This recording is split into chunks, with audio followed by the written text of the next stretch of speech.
1 table spoon కారం, 1 table spoon salt,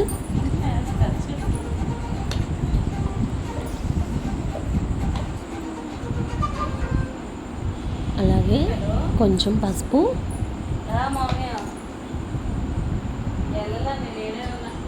కొంచెం oil,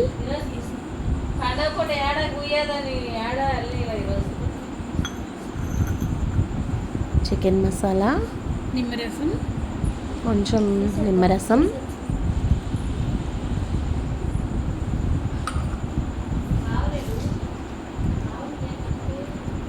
కొత్తిమీర అన్నీ వేసి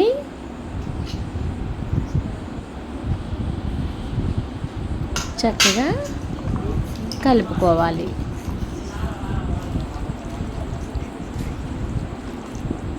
తగినంత కారం, ఉప్పు, చికెన్ మసాలా, గరం మసాలా, నిమ్మరసం, పసుపు అన్నీ సరిపడినంతగా మనకు సరిపడినంతగా చూసుకొని కలుపుకోవాలి. అలా కలుపుకొని కాసేపు ఫ్రిడ్జ్లో పెట్టాలి. తర్వాత స్టవ్ వెలిగించి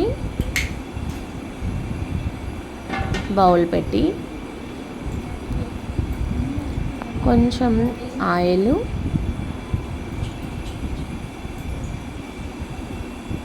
అలాగే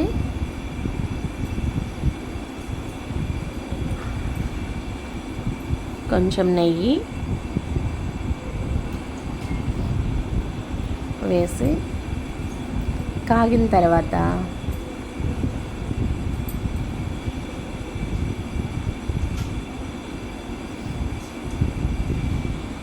బిర్యానీ దినుసులన్నీ సిద్ధంగా ఉంచుకున్నాం కదా ఒక ప్లేట్లో,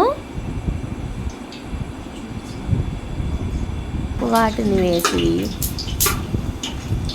కొంచెం వేగే వరకు గరిటతో అటు ఇటు తిప్పాలి. తర్వాత తరిగిన ఆనియన్స్,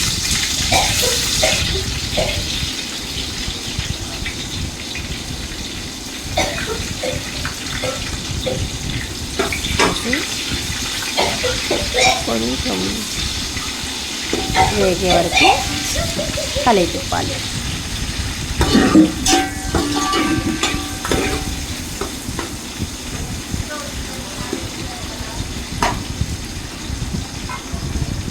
కొంచెం పచ్చిమిర్చి,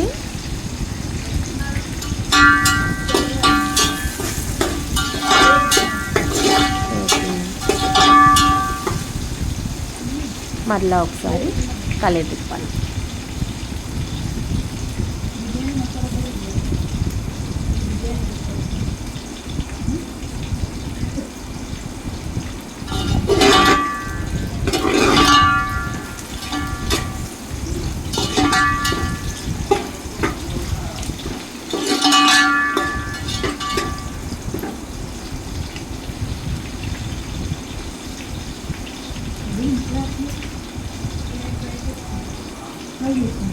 అందరూ సరిపోతా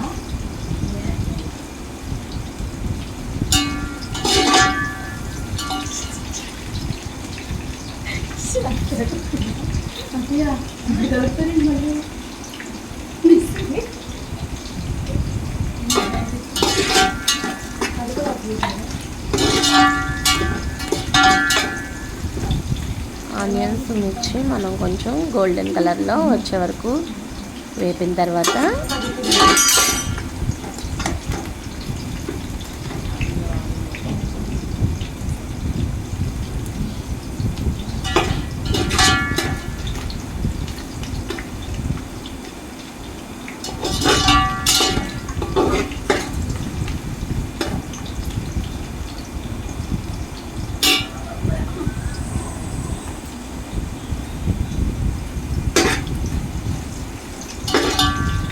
మనం తరిగి పెట్టుకున్న టమాటో ముక్కల్ని వేసి మళ్ళీ కలిపి పెట్టాలి. ఆనియన్స్, మిర్చి, టమాటో కొంచెం వేగాక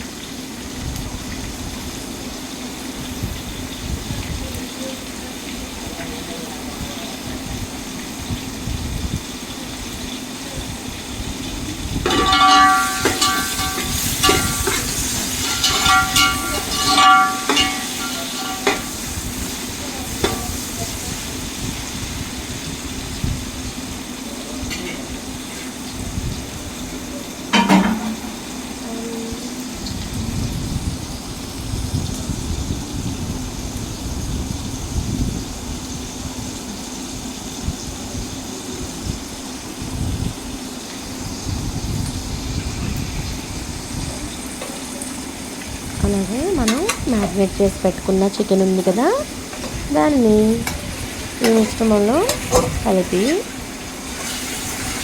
చక్కగా అంతా కలిసేలాగా ఒకసారి గరిటెతో తిప్పుకొని అలాగే పెట్టేసిన తర్వాత చక్కగా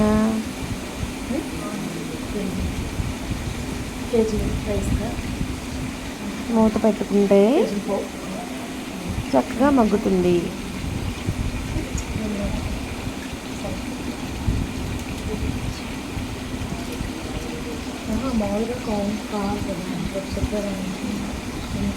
మధ్య మధ్యలో మనం గరిటతో కలయి పెట్టుకుంటూ ఉండాలి. లేకపోతే ఏమవుతుందంటే కొంచెం అడుగు అంటుతుంది. మనం చుట్టూ ఉన్నాం అనుకోండి చక్కగా బాగుంటుంది.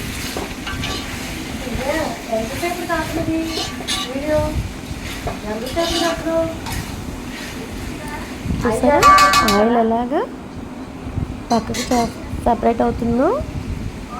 మూత పెట్టేసాను. మూత పెట్టుకొని కాసేపు మగ్గనిద్దాం. చికెన్ ముక్క చక్కగా బాయిల్ అయితే బాగుంటుంది, ఫ్రై అయితే కదా.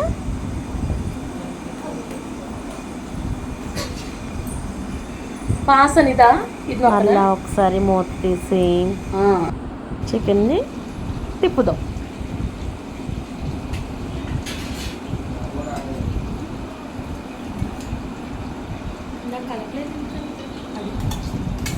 కొంచెం పెరుగుని వేసి కలిపి పెడతాం. అది మ్యారినేట్ చేసేటప్పుడు ఎందుకు వేయలేదంటే కొంచెం పెరుగు వేయడం వల్ల ఏమవుతుందంటే త్వరగా అది ముక్క మక్కకుండా అడుగు అంటుకుంటుంది కదా, దానివలన కొంచెం మాడుతుంది అనే భయం లేకుండా ఉంటుందన్నమాట. ఇక గ్రేవీ చక్కగా ఉంటుంది ఇలా వేయడం వల్ల. ఇది ఒక చిట్కా అన్నమాట. మీరు ఎప్పుడన్నా బిర్యానీ చేస్తే కనుక ఈ చిట్కాని ఫాలో అవ్వండి. మనం ముందుగానే కలిపి పెట్టేసుకుంటాం కదా, నిమ్మరసము, పెరుగు, ఆయిల్ అన్నీ వేసి చికెన్లో మ్యారినేట్ చేస్తాం కదా. ఇక నుండి మీరు ఈ చిట్కాని ఫాలో అవ్వండి. అలాగా చికెన్ వేపేటప్పుడు వేయడం వలన అడుగు అంటకుండా ఉంటుందన్నమాట.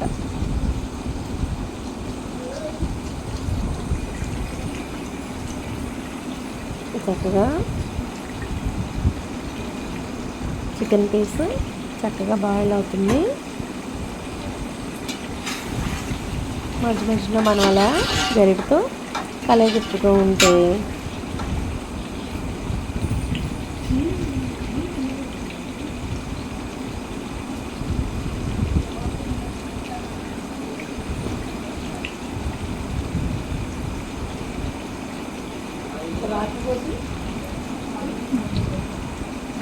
రాత్రిపోతే ముక్కలు వెళ్ళిపోతుంది. ఎప్పుడే అందాలు వచ్చింది. రైస్ విడిగా పెట్టేపోయేవాళ్ళు ఎంత వాటర్ అంత నేను పక్కన పెట్టుకుని ఎంత వాటర్ నుంచి మళ్ళీ నీళ్ళు చూస్తే బాస్మతి రైస్ని కడిగి పక్కన పెట్టుకున్నాం కదా. అలాగే రైస్కి తగినట్లుగా ఒక గ్లాసు రైస్ అయితే ఒక గ్లాసున్నర వాటర్ని యాడ్ చేస్తాం కదా, అవన్నీ కూడా రెడీగా పెట్టుకుంటే అలాగా కలపచ్చు. మేము 3 గ్లాసులు బియ్యం తీసుకున్నాము కాబట్టి 3 గ్లాసుల బియ్యానికి తగినట్టుగా నీరుని కొలిచి పక్కన పెట్టి యాడ్ చేస్తాను అన్నమాట. కొంచెం అలాగే కొత్తిమీర పుదీనా కూడా యాడ్ చేస్తాను. ఆ వాటర్లో తగినంత ఉప్పు కూడా యాడ్ చేస్తామంటే రైస్కి చక్కగా పడుతుంది. వాటర్ బాయిల్డ్ అయ్యే వరకు కడిగిన బియ్యాన్ని బాయిల్ అయ్యాక వాటర్లో వేసుకుంటే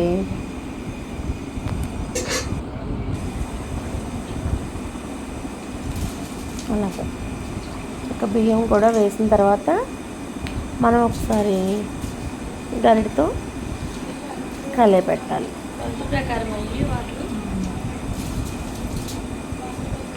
ఎందుకని ఇలా చేయగా పోయలేదనా? కొంచెం ఇది పిల్లలు కష్టం తినడం. పచ్చిమిరపకాయలు కారం తిట్టంగా ఉంది. ఇది ఎర్రకారం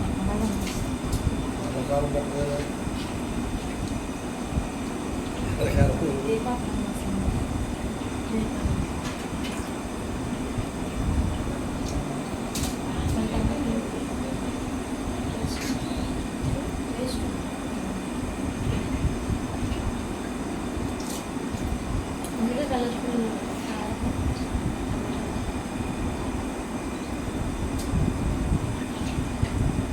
పట్టారన్నా రాలే పెట్టేస్తాను స్కూల్ ఇవ్వలేదు